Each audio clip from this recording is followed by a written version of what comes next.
Here we have my 2004 Volkswagen GTI 1.8T. Need to do the head gasket, and it did a compression test. They all read below 100 psi. So what I'm going to do is take off the air intake, PCV lines, and then get back from you from there.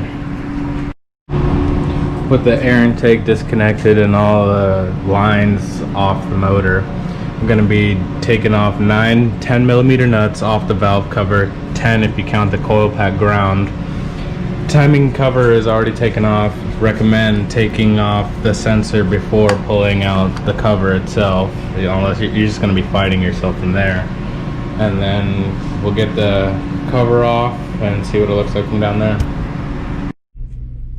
Before we can access taking off the fuel rail itself, after you take off the 2 10mm bolts and unplug the sensors off the injectors, you're going to need to take off 4 sensors. So 1 being at the top, 2 being right down here, that one, 3 being down there,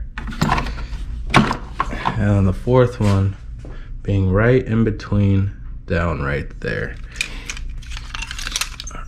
This one. Pull up,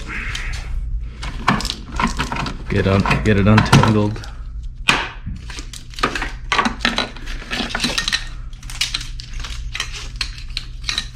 And now you're out of the way there.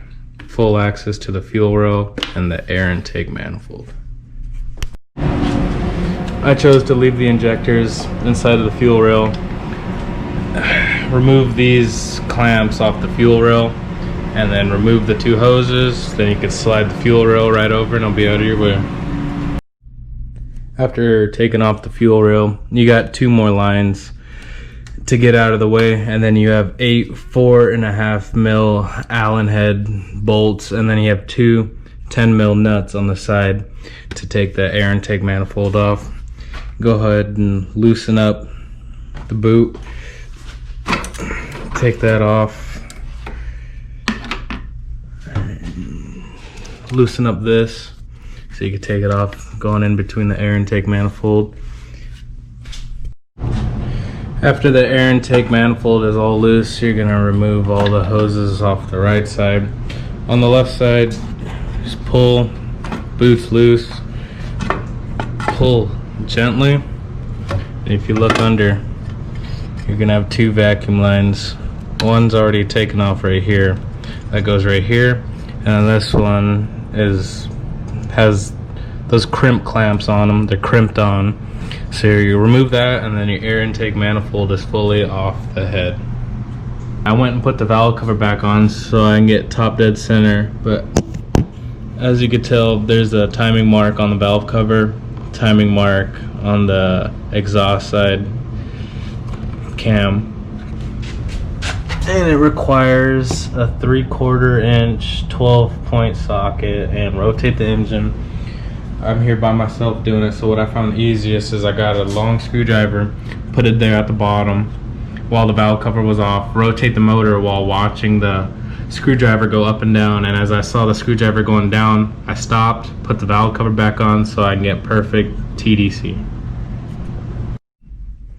I went ahead and took the boost piping off already, loosened up this hose clamp up here, this hose clamp down here, and it is free to go, out of the way, out of sight, out of mind. I went ahead and took the turbo off. Previous owner snapped one of the bolts off, but there were 2 17mm bolts holding the turbo into the turbo manifold.